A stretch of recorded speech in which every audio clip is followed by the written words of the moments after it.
Representing Mississippi State Bulldogs, Hines Community College, and the Washington Commanders. Joining us for Know Your Enemy is Fred Smoot. Smoot's in the building. What's up, my guy? How you feeling?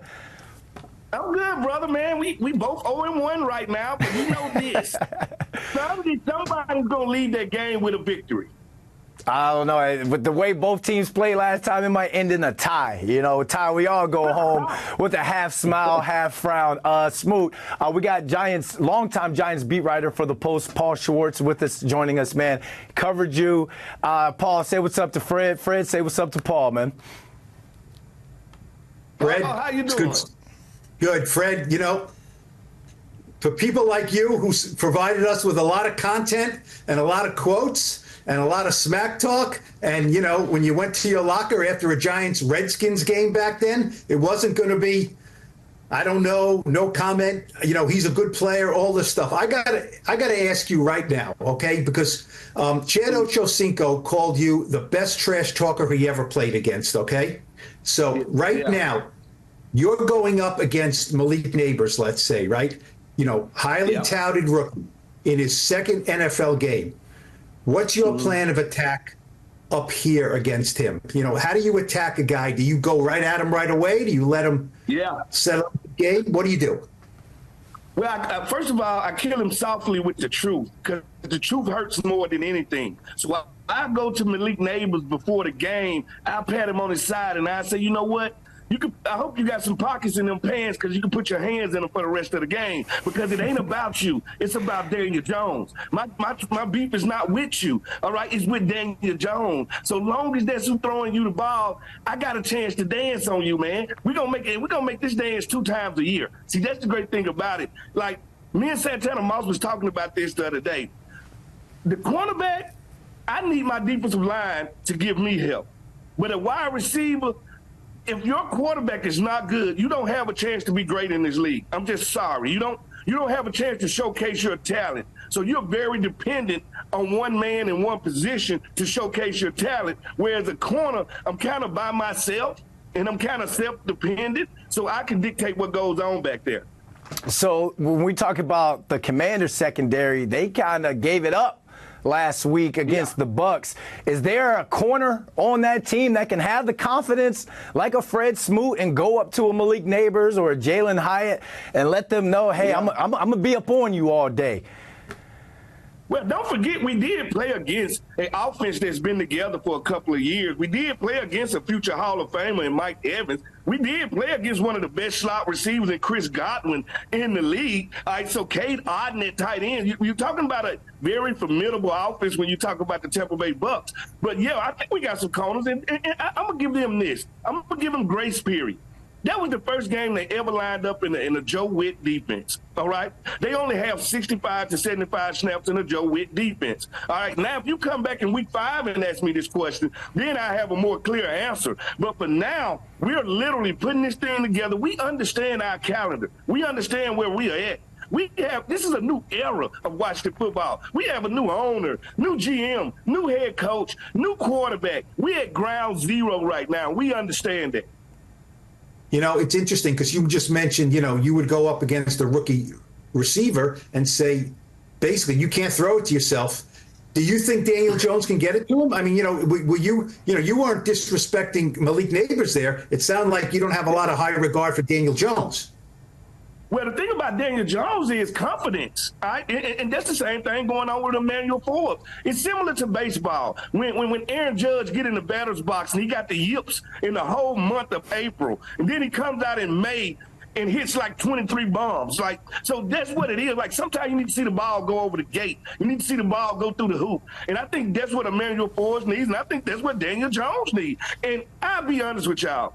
For some reason, Daniel Jones turns into Michael Vick when he plays against us, all right? He feels good playing in Washington, and we usually his get-back game. So now we want to get over that giant hump that we haven't got over when it comes to the Giants, because the Giants has had our number for the last, I think, 8 games or so.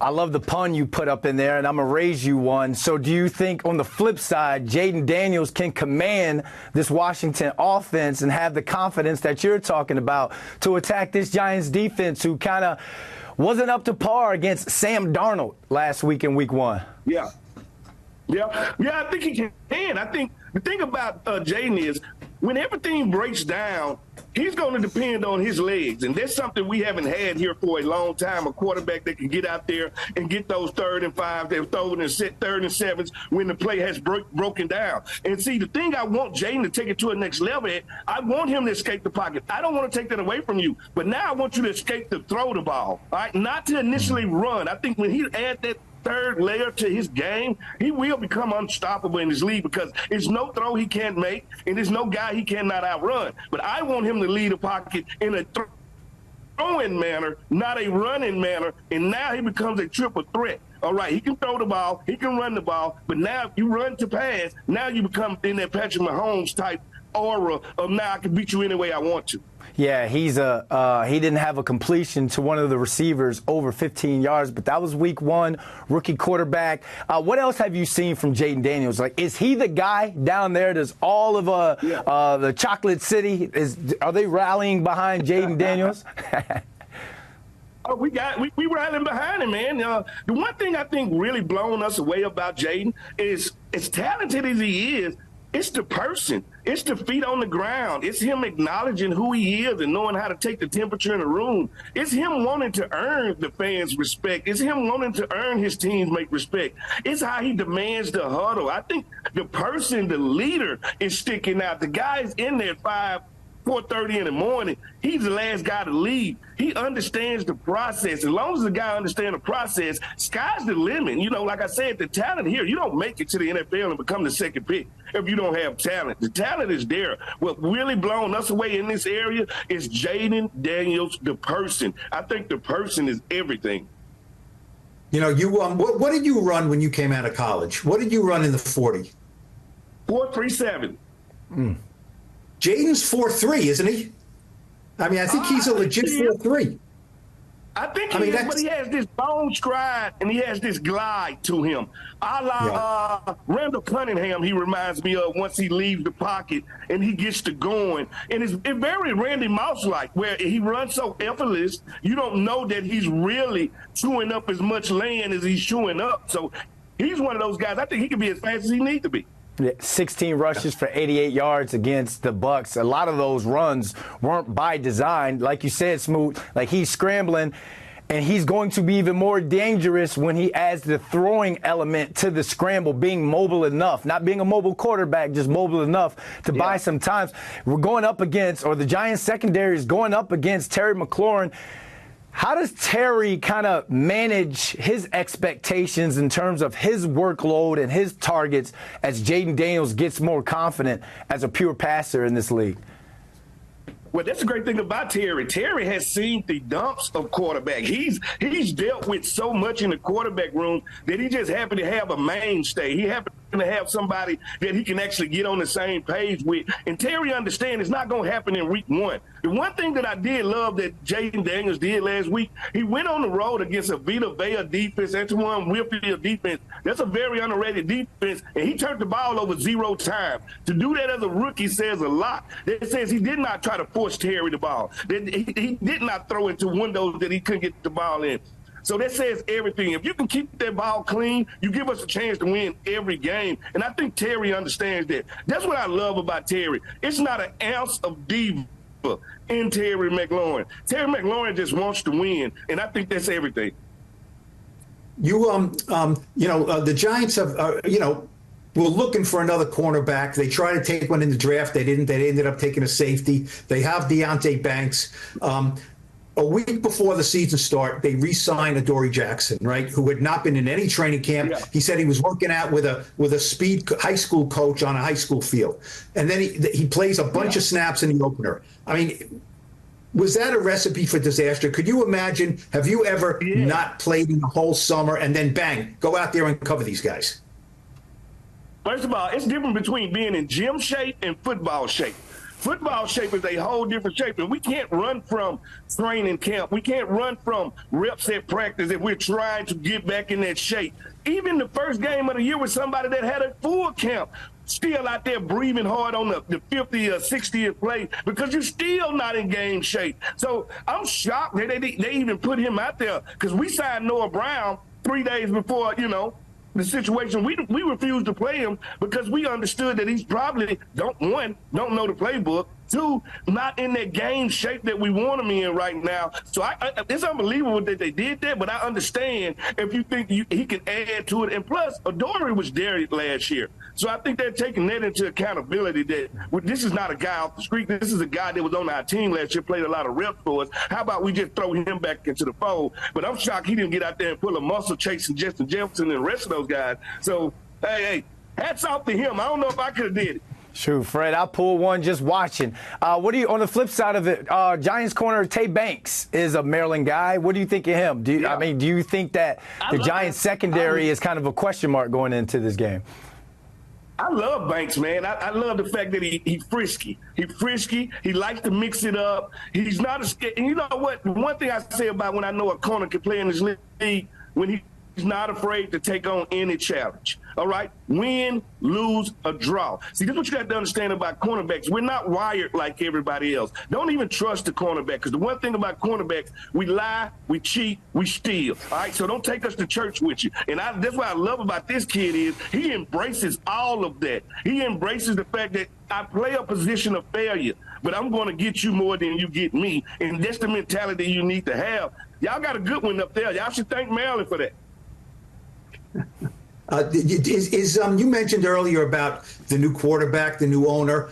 I mean, is that a feeling now? It's not FedEx Field anymore, right? It's got a new name, right? Yeah. Northwest Stadium, Yeah. same, and I know there are plans for a new stadium. Does it feel like it's not a new franchise, that there's a breath of fresh air that was badly needed? Do you feel that down there? Oh, we feel everything. The fan base is on fire. Just think about it.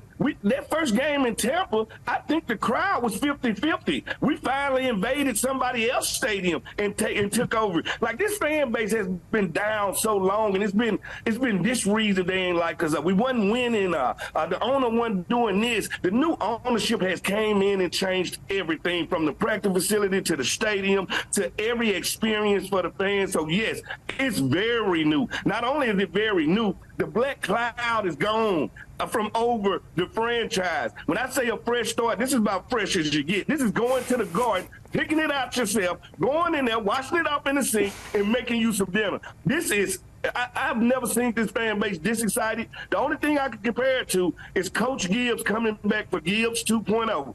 When that really changed a lot of stuff and really had the fan base believing in the team again. But right now, the fan base believing not only the team, they believe in the ownership, they believe in the GM, they believe in the head coach. So, yes, it's a new world order here in Washington. And y'all should be very afraid of that in New York right now. Fred, what you got going on, man? Tell us what's next for Fred Smoot. Where can we find you? Social media, TV, all that. Well, you can find me everywhere, all right? The thing about it is I still work for the team. I still do all the media for the team. Meet Santana Moss, London Fletcher, Logan Paulson. You can catch us on our Command Center show that you can catch on YouTube. You can catch my podcast, Get Loud, that's also on YouTube and any other Apple and any other streaming services. We have several shows. That's what I told you. It's a new world around here. We got so many new shiny toys, and they let me play with them all. So anything that has to do with entertainment, TV, radio, you can catch young Fred Smoot on it, and baby, I'm gonna be talking. Oh, Fred, man, this was fun, man. Paul, you said it was going to be fun, Paul. You definitely didn't disappoint, man. Thanks for hopping on with us, and we'll see you Sunday at the game, man. All right, see y'all at the game, man. Thanks, Fred.